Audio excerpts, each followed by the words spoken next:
네, 안녕하세요. 저는 이번에 LLM 발표를 맡게 된 IDSM 소속 학부연구생 박준호라고 합니다. 제가 오늘 맡은 LLM 논문은 스키즈 LLM Dense Sparse Quantization 입니다. 해당 논문은 ICML 2024에 억셉된 상태이고 인용수는 77회입니다. 바로 발표 시작하도록 하겠습니다. 하는 인트로덕션, 프로포스트 메소드, 엑스페리먼트, 컨클루션 순으로 진행하도록 하겠습니다. 바로 모티베이션부터 시작하도록 하겠습니다. LLM 모델 크기가 커짐에 따라서 인퍼런스도 어려워지고 있습니다. 이 어렵게 하는 두 가지 버틀렉이 있는데, 첫 번째는 컴퓨터 바운드로 컴퓨테이셔널 스루풋이 커서 발생하는 버틀렉으로 모델이 요구하는 연산량이 하드웨어 연산 능력보다 커서 발생하게 됩니다. 다음으로 메모리 바운드인데, 저장 용량이 한계에 의해 발생하는 버틀렉으로 모델이 요구하는 저장 용량이 하드웨어의 용량보다 커서 발생합니다. 논문에서는 이 두 가지 보틀렉 중에서 메모리 바운드에 집중하고 있고, 이를 해결하기 위한 위함이 주요 모티베이션입니다. 그래서 LLM은 데이터 재사용이 적어서 더 많은 저장량이 필요하고, 따라서 메모리 바운드가 주요 보틀렉이라고 할 수 있습니다. 피겨 1을 통해서 지금 비트 프리시전이 지금 16비트, 8비트, 4비트로 감소하고 있음에 따라서 런타임도 지금 절반씩 줄어들고 있는 것을 확인할 수 있습니다. 이를 통해서 좀 선형적으로 감소하고 있다라고 할 수 있고, 이런 타임이 직접적인 영향을 주는 것이 바로 비트 프리시전, 따라서 이 메모리 바운드가 주요 보틀렉이라고 할 수 있습니다. 이와 관련해서 메모리 월이라는 현상이 있는데, LLM 모델이 크게 커지고 있지만 메모리 기술 발전이 이에 따라가지 못하는 현상이라고 할 수 있습니다. 그래서 메모리 바운드 좀 관련이 있고요. 논문에서는 이제 컴퓨터 바운드에 의한 영향이 적어서 좀 여유가 있기 때문에 연산량을 늘려도 된다라고 얘기를 하고 있고, 따라서 아리스메틱 오퍼레이션에서 오버레드가 발생하더라도 메모리 크기를 줄일 필요가 있다라고 얘기를 하고 있고, 어, 이를 해결하기 위해서 양자화를 적용을 하였다는 것이 주요 모티베이션입니다. 다음으로 컨트리뷰션입니다. 전반적으로 메모리 크기를 줄이기 위해서 연산량이 늘어도 좋다라는 것이 컨셉인데요. 먼저 논문은 PTQ 그리고 웨이트 온리 퀀타이제이션을 진행하였습니다. 이 두 가지를 적용한 이유는 메모리 컨섬션을 줄이고 인퍼런스 효율성을 향상시키는 데 도움이 되기 때문이라고 얘기를 하고 있습니다. 다음으로 이 논문에서 제안하고 있는 주요 두 가지 양자 방법입니다. 먼저 넌 유니폼 양자화를 적용을 해야 한다라고 얘기를 하고 있고요. 그 이유는 LLM 웨이트 분포가 넌 유니폼 분포를 가지고 있기 때문이라고 얘기를 하고 있습니다. 그래서 센시티비티를 정의하고 이를 기반으로 한 k-means 클러스터링을 통해서 논 유니폼 양자화를 적용하겠다라는 것이 첫 번째 양자화 방법입니다. 두 번째 양자화 방법은 덴슨 스파스 양자화 방법으로, 이를 적용하는 첫 번째 이유는 아웃라이어입니다. 아웃라이어는 어, 데이터의 어, 데이터의 그 평균적인 범위에서 벗어난 값들을 의미합니다. 그래서 양자화가 적용되는 범위에 영향을 주게 되고 양자화 성능에도 영향을 주게 됩니다. 그리고 두 번째 이유는 이 센시티비한 값들인데, 정의에 의해서 양자화 성능에 민감하게 반응하는 값들을 센시티비한 값이라고 합니다. 따라서 센시티브한 값들도 양자와 성능에 영향을 주게 되고, 이 두 값을 좀 처리할 필요가 있습니다. 그래서 이들을 분리하기 위해서 웨이트를 덴스와 스파스로 분해를 하게 되고요. 덴스한 부분에는 양자와 웨이트를 저장하게 되고, 이 스파스에는 아웃라이어와 센시티브한 값들을 저장하게 되고, 양자와를 적용하지 않고 16비트로 저장하게 됩니다. 이를 통해서 적은 컴퓨테이셔널 오버레드를 통해서 3비트 또는 4비트의 퀀타이제이션을 구현할 수 있다. 것이 주요 컨트리뷰션입니다. 피겨 2는 지금 두 가지 양자화 기법을 순차적으로 적용한 어, 포- 그래프입니다. 순차적으로 지금 퍼플렉시티라고 하는 성능이 줄어드는 것을 확인할 수 있습니다. 피겨 3는 지금 같은 크기의 모델 간의 퍼플렉시티를 비교한 그래프인데, 모델 크기가 큰 모델에 양자화를 적용한 모델이 베이스라인보다 더 우수한 성능을 보이고 있는 것을 확인할 수 있습니다. 참고로 퍼플렉시티는 당혹감을 좀 의미하는데 낮을수록 성능이 좋은 것을 의미합니다. 다음으로 백그라운드입니다. 너는 이품 양자와는 지금 이처럼 데이터를 규칙적으로 나눈 유니폼 양자와 다르게 데이터를 불규칙하게 나누는 방식입니다. 그래서 어떻게 나누는지가 좀 중요합니다. 이 논문에서는 이를 잘 나누기 위해서 K-means 클러스터링이라는 알고리즘을 적용하였습니다. 이는 전체 데이터를 K개의 군집으로 모으는 알고리즘입니다. 이를 좀 그림을 통해 살펴보면 지금 6개의 데이터 그리고 3개의 중심으로 이루어진 그림입니다. 그래서 먼저 3개의 중심을 노란색, 파란색, 초록색처럼 설정을 합니다. 다음으로 모든 6개의 데이터에 대해서 각각의 중심과의 거리를 구한 다음에 가장 가까운 중심에 대해서 중심으로 군집화하게 됩니다. 그렇게 하게 되면 1, 2번, 3, 4, 5, 6번을 군집화하게 되고 이 새로 구한 군집의 평균을 새로운 중심으로 설정을 하게 됩니다. 따라서 이와 같이 어, 과정을 계속 반복하여서 이 중심이 변하지 않을 때까지 반복을 하게 됩니다. 이 K-mean 클러스터링은 군집화하는 기준과 이 ROI 존재에 따라서 영향을 많이 받게 됩니다. 다음으로 프로포스 메소드입니다. 먼저 sensitivity based non-uniform 양자입니다. 이를 적용한 이유는 그림과 같이 웨이트 분포가 지금 non-uniform 분포를 가지고 있고요. 이를 따라서 non-uniform 양자를 적용해야 한다라고 논문에서는 얘기를 하고 있습니다. 이 non-uniform 양자와는 웨이트 매핑 방식이 중요하고 아까 말씀드린 대로 K-means 클러스터링을 적용을 하게 됩니다. 실기를 통해서 이 WQ, 즉 어떤 값으로 양자화할지를 나타내는 이 값을 중심으로 하여서 이 W를 군집화하게 됩니다.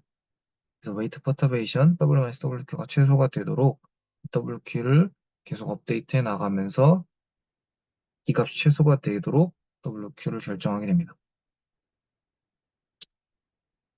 음, 여기까지 하게 되면 사실 성능이 그렇게 좋지가 않습니다. 따라서 이 센시티비티 기반으로 클러스터링을 적용하게 됩니다. 기존의 K-means 클러스터링은 이와 같이 모든 웨이트 영향을 같게 설정하고 있는데 이 센시티비티를 이용을 해서 웨이트 영향을 다르게 설정을 해주게 됩니다. 뒤의 식을 유도하는 과정에서 한 가지 주목할 점이 있는데 이 전체 웨이트의 퍼터베이션을 최소화하게 됩니다. 이와 상반되는 게 레어 와이즈하게 퍼터베이션을 최소화하는 건데 이렇게 하지 않고 엔드투엔드 양자와 성능을 향상시키기 위해서 이 전체 웨이트의 퍼터베이션을 최소화하는 방식으로 적용하게 됩니다. 이를 위해서 최종 로스텀을 또 이용하게 됩니다. 그래서 양자와 의한 로스의 변화량이 최소가 되는 것이 목적이 됩니다. 그래서 로스를 테일러 전개를 하게 되고 테일러 전개식이 지금 2번 식입니다. 2번 식에서 G는 그레디언트 요거고 H는 헤시안 요거입니다. 그래서 그레디언트 G는 모델이 수렴하기 때문에 0으로 근사가 가능합니다. 그래서 얘가 없어지고 이 식의 마지막 항이 최소가 되면 이 LWQ와 LW 값이 차이가 최소가 됩니다. 따라서 3번식으로 유도가 가능합니다. 3번식의 지금 H는 헤시안으로 요건데 아직 구하기가 좀 어렵습니다. 따라서 피셔 정보 행렬 F를 통해 군수할 수 있는데 F는 이와 같은 식을 통해 구할 수 있습니다. 이는 지금 NLL, 즉 네거티브 로그 라이클리후드의 헤시안의 기대값입니다. 지금 여기서 H 자체가 로스에 대한 H이기 때문에 헤시안이기 때문에 이를 만족하고 즉 F는 H의 기대값이 됩니다. 따라서 H를 F로 근사할 수 있고요. F는 정의에서 이와 같은 식으로 구할 수 있습니다. 그레디언트와 그 그레디언트로 구할 수 있고 어떤 일종의 샘플 데이터셋을 통해서 단순 계산으로 구할 수 있습니다. 피셔 정보 같은 경우에는 요 헤시안과 같은 형태인데 웨이트 간의 영향을 무시할 수 있다고 가정을 하게 되면 이와 같이 웨이트 간의 영향을 무시할 수 있다고 가정하게 되면 대각성분만 남게 됩니다. 따라서 H는 베타이거나 F로 바꿔낼 수 있고 좀 간단해서 FII로 표현할 수 있습니다. 이 FII는 거리가 곱해진 성분이므로 이 값이 클수록 이 거리의 변화에 민감하게 반응을 한다고 할 수 있고 따라서 센시티비티를 의미한다고 할 수 있습니다.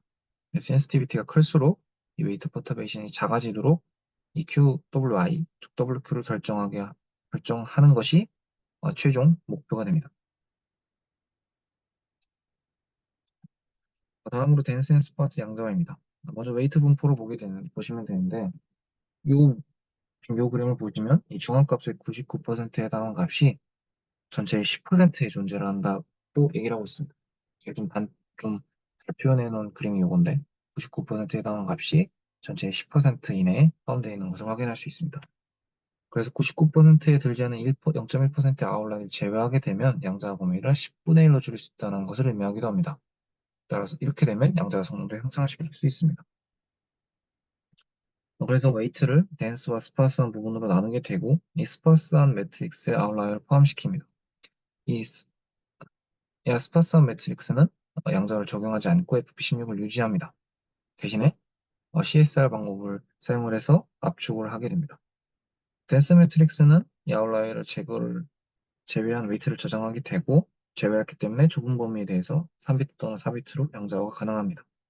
피겨 9는 이를 좀 시각화한 그림입니다. 추가로 아웃라이어뿐만 아니라 센시티비한 값들도 양자화 성능에 영향을 많이 주게 됩니다.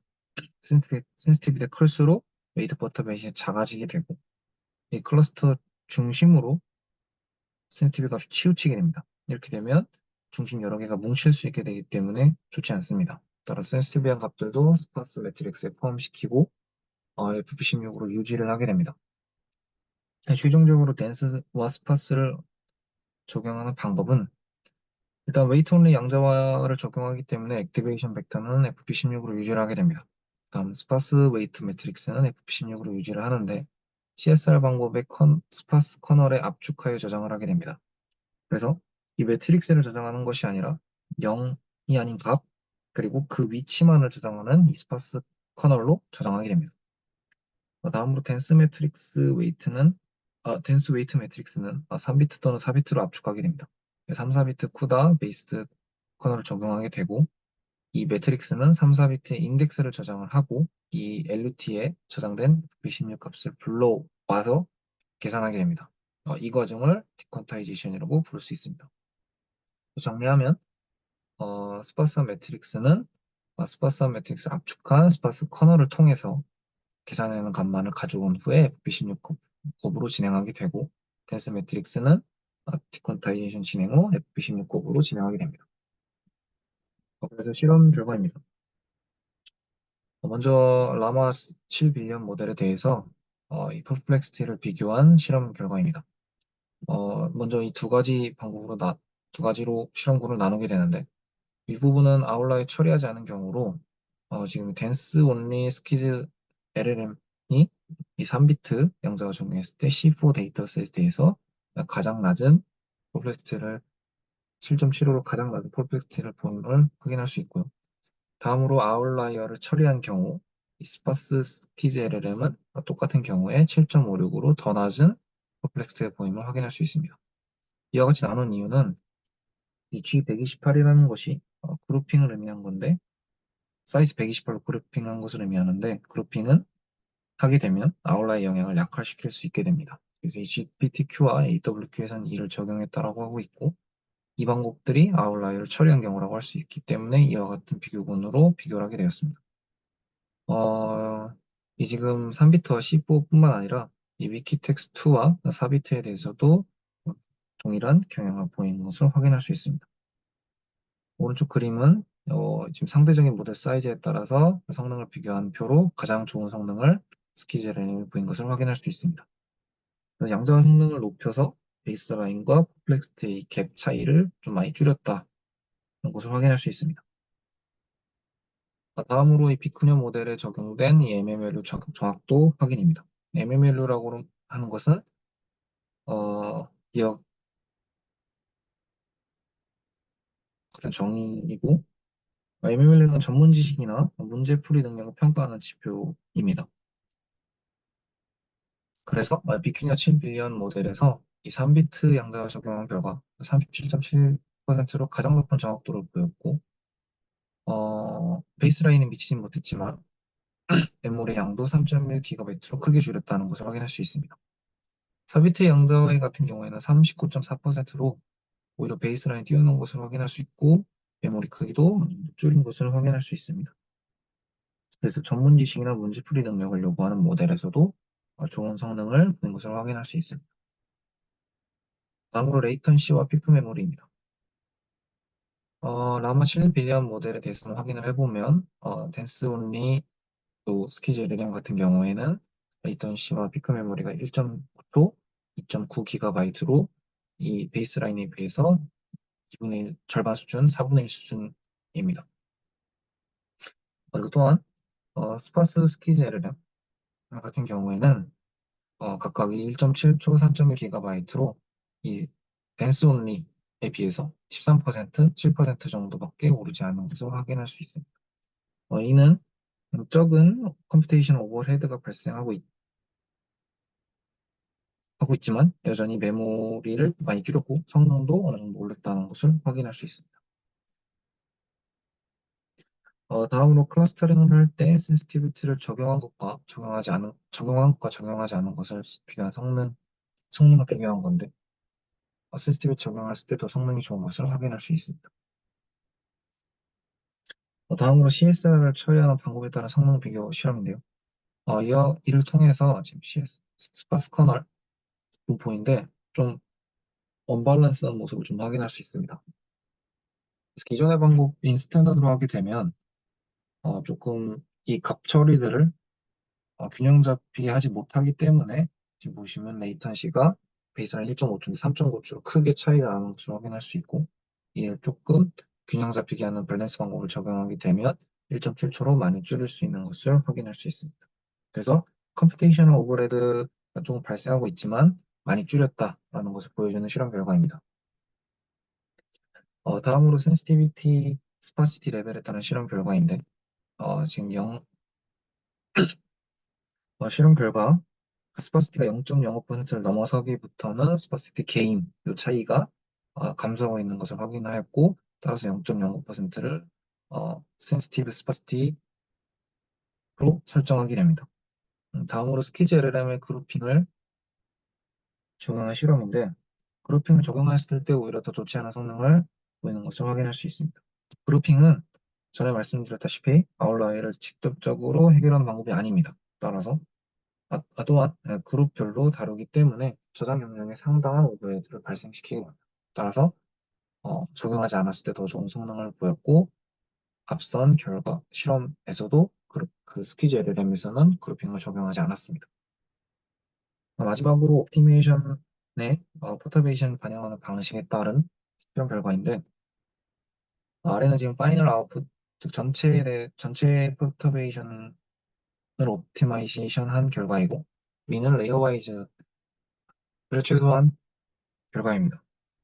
레이어 와이즈 한 결과가 더 좋지 않은데, 이런 이유는 레이어 와이즈하게 퍼터베이션을 최소화하게 되면 식이 이와 같이 바뀌게 되는데, 지금 X가 포함이 돼서 액티베이션 X의 영향을 크게 받게 됩니다. 그래서 웨이트 양자와의 방해 요소가 되기 때문에 오히려 더 좋지 않은 성능을 보였고, 따라서 파이널 아웃풋 코터베이션을 적용하였다라고 논문에서는 얘기하고 있습니다. 마지막으로 결론입니다. LLM 인퍼런스에서는 메모리 바운드 문제를 해결하기 위해 계속 노력하고 있고, 이 논문에서는 센시티비티 베이스드 너니니즘 양자화와 댄싱 스파스 양자화를 통해서 조금 컴퓨테이셔널 오버레드로 3비트 양자화까지 성공했다라고 얘기를 하고 있습니다. 그리고 추가로 많은 모델 데이터셋으로 실험한 결과 스키즈 LLM은 수타 양자 방법들을 능가하고 있다라고 얘기를 하고 있습니다. 논문에서 마지막으로 한계점을 좀 얘기하고 있는데, 첫 번째는 디코더 구조에만 적용을 해봤고 인코더를 포함한 구조에서는 성능화가 필요하다라고 얘기를 하고 있고, 두 번째로 시뮬레이션 기반으로 실험을 해봐서 하드웨어 인퍼런스 파이프를 간단하게 가정하였기 때문에 복잡한 상황에서도 확인이 필요하다라고 얘기를 하고 있습니다. 과정 개점을 마지막으로 얘기를 하고 있습니다. 이는 제가 참고한 레퍼런스입니다. 이상으로 발표 마치도록 하겠습니다.